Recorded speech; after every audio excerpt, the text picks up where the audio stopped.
respected chairman sir and parents and my dear students.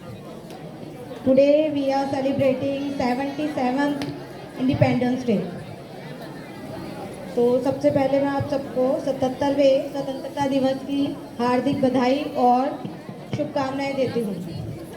आप सब लोगों ने इतना समय दिया, आपने इतना धैर्य बनाए रखा और पूरी टीम ने जो परफॉर्मेंस अभी और भी कंटिन्यू होंगी जो दिखाई, इससे आपको जिस तरह से समाज का दर्पण नागरिक होते हैं उसी तरह से एक स्कूल के दर्पण वहाँ के बच्चे होते हैं। आप उनकी एक्टिविटीज़ को, उनकी लगन को, उनकी जो परफॉर्मेंसेस हैं उनको देख के ये आइडिया लगा सकते हैं कि वहाँ पे उनको किस तरह के संस्कार दिए जा रहे हैं, किस तरह से उनको ग्रो किया जा रहा है।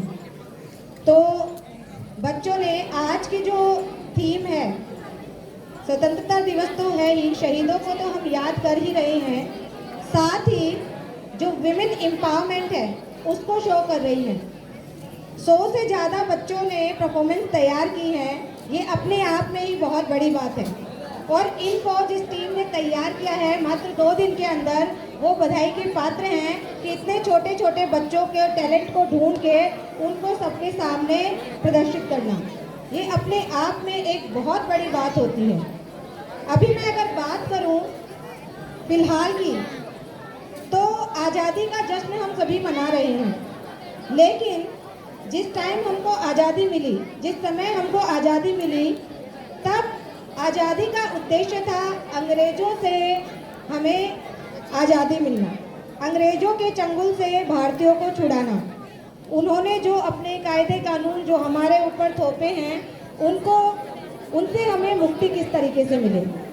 लेकिन आज़ादी के बाद क्या मायने हैं, क्या उद्देश्य है इस आज़ादी के जश्न को मनाने का? क्या केवल हम उन शहीदों को याद कर रहे हैं या हमारा कोई और भी उद्देश्य है? शहीदों को याद करना तो उद्देश्य है ही है, उनकी शहादत दिवस पे भी हम उनको याद करें, लेकिन साथ ही जो समाज के अंदर किस तरह की संस्कृति का हमको निर्माण करना है, किस तरह के बच्चे हमें तैयार करने हैं जो आगे आने वाले समाज को संभाले, उसका प्रदर्शन करना भी है, उसमें एक नई सोच को भी उजागर करना है। तो सबसे पहले मैं बताना चाहूँगी कि आज युवा पीढ़ी जो है वो आपको यहाँ पे एक नाटक के द्वारा भी प्रदर्शित किया गया। अभी हमारे जो वक्ता थे उन्होंने भी कहा कि मोबाइल जो है उसके चंगुल में फंसी हुई है, हमें पता नहीं चलता, लेकिन ये एक मीठा जहर है। हम सोचते हैं कि 5 मिनट देखेंगे, बच्चों को भी जब बच्चे रोने लग जाते हैं तो उनकी जो मम्मियां हैं वो कहती हैं ठीक है ले तू 5 मिनट ले मोबाइल। ये नहीं पता कि एक स्नैक की जो पाउच है हम उसके हाथ में दे रहे हैं। आज हम कह तो देते हैं कि क्या पढ़ाया जा रहा है स्कूलों में, क्या सिखाया जा रहा है बच्चों को, बच्चे हमारी बात ही नहीं सुन रहे, बच्चे पेरेंट्स की रिस्पेक्ट ही नहीं कर रहे। लेकिन क्या आपको पता है कि इसके पीछे का मूल कारण क्या है? मूल कारण हम खुद ही हैं। हम उनको एक ऐसी संस्कृति की तरफ धकेल रहे हैं जो आने वाले समय में ना केवल हमारे लिए बल्कि समाज के लिए भी बहुत ही घातक है। क्योंकि एक बार अगर वो फ़ोन ले लेता है, उसको अगर वो देखने लग जाता है तो एक नशे की तरह उस टाइम पे वो फ़ोन मांगने लगता है, और फ़ोन जो है वो एक बार आपसे बोलेगा कि सीखने के पर्पज़ से लूँगा। आज गूगल हो गया, हम अपने माइंड को शार्प ही नहीं कर पा रहे हैं। पहले हमें कोई समस्या होती थी तो हम सोचते थे, उस पर हमारा माइंड सोचता था। अब हमारा जो माइंड है वो मैकेनिकल हो गया है, हमारे अंदर जो इमोशन है, संवेदनशीलता है, वो खत्म हो गई है। हमारे पास में भी अगर कुछ गलत हो रहा है तो हम ध्यान ही नहीं देंगे। अगर हमारे पास फ़ोन है तो हम बिल्कुल भी ध्यान नहीं देंगे, हम अपना उसमें लगे हैं, होने तो होने दो। समाज में भी कुछ गलत हो रहा है तो आवाज़ उठाने की किसी की हिम्मत ही नहीं है। इतने लोगों में आधों को तो पता ही नहीं होता है कि दुनिया में हो क्या रहा है। वो ना तो किसी न्यूज़ के संपर्क में रहते हैं, ना वो ये देखना चाहते हैं कि समाज कैसा बन रहा है। ना केवल बच्चे, हम खुद पेरेंट्स ही इसके लिए जिम्मेदार हैं। जब तक हम बच्चों को वो सही रास्ता नहीं दिखाएंगे तब तक उनको समझ नहीं आएगा। वो तो बच्चे उसको फॉलो करेंगे, केवल हम उन पे दोषारोपण करते हैं कि ऐसा होना चाहिए, वैसा होना चाहिए, लेकिन सही क्या है, गलत क्या है, वो उनका दिमाग कभी नहीं सोच पाएगा जब तक ये मोबाइल उनके हाथ में है।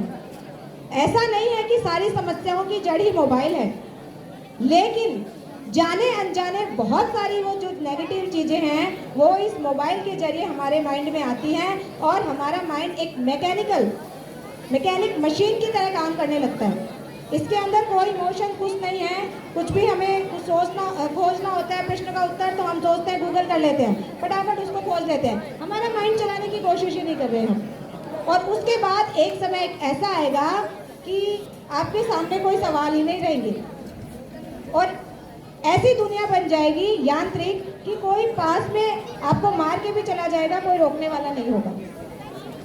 आज आपके सामने एक समस्या, एक बच्ची ने पोएम बोली थी कि हम वृद्धाश्रम में छोड़ आते हैं अपने माँ बाप को, तो उसका भी रीज़न क्या है, मूल जो कारण है उसको हमें पकड़ना है। मूल कारण है कि जो आज सांस्कृतिक गिरावट जो समाज में आ रही है, अगर इसको रोका नहीं गया तो आने वाले समय में हम कितनी भी कोशिश कर लें, हमारे बच्चे उस ओर बढ़ते ही जाएंगे। और अगर मैं हमारे विद्यालय की बात करूं तो हमारी ये कोशिश रहती है कि हम शिक्षा के साथ साथ उन बच्चों को संस्कार भी दें। शिक्षा से भी महत्वपूर्ण आजकल संस्कार हो गए हैं।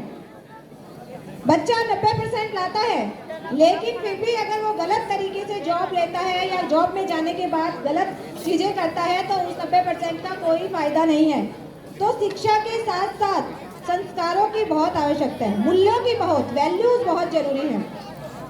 हमें अपने बच्चों को वैल्यूज देनी है, संस्कार देने हैं शिक्षा के साथ साथ। और हमारे विद्यालय की हमेशा ये कोशिश रही है कि बच्चों को अच्छी शिक्षा के साथ अच्छा अनुशासन और अच्छी सोच उनमें पैदा करें, एक संवेदनशील नागरिक उनको बनाएं।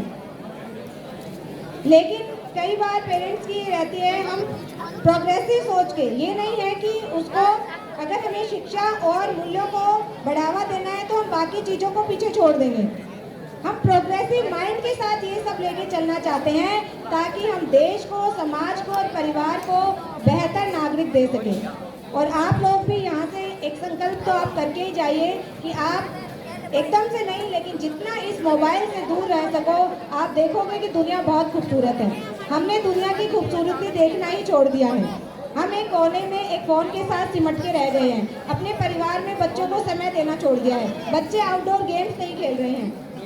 तो अब हमें ज़रूरत महसूस हुई है कि हम इस चंगुल से बाहर निकलें। जैसा कि प्ले में भी दिखाया गया है, इससे हमारी सोच बहुत संकीर्ण हो गई है। हमें अपनी मानसिकता को बहुत वृहद करना है, अपने बच्चों को सही हाथों में सौंपना है। पेरेंट्स को भी निर्णय लेना है कि हमें बच्चों को कहाँ अच्छे संस्कार मिल रहे हैं, कहाँ उसकी ग्रोथ हो सकती है, वहाँ उनको पढ़ाएं। ये नहीं है जहाँ भीड़ चलती वहाँ पीछे पीछे हम भी चल दिए। तो आपको बहुत सोच समझ के, जांच परख के हर चीज़ का आज के समय में चुनाव करने की ज़रूरत है।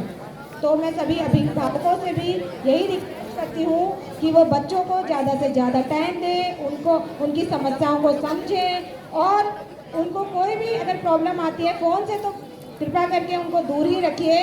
और आप उनको जितना टाइम दोगे, उनको जितना समझोगे, वो उतना ही आपको समझेंगे। ठीक है, thank you, have a nice day. Thank you ma'am.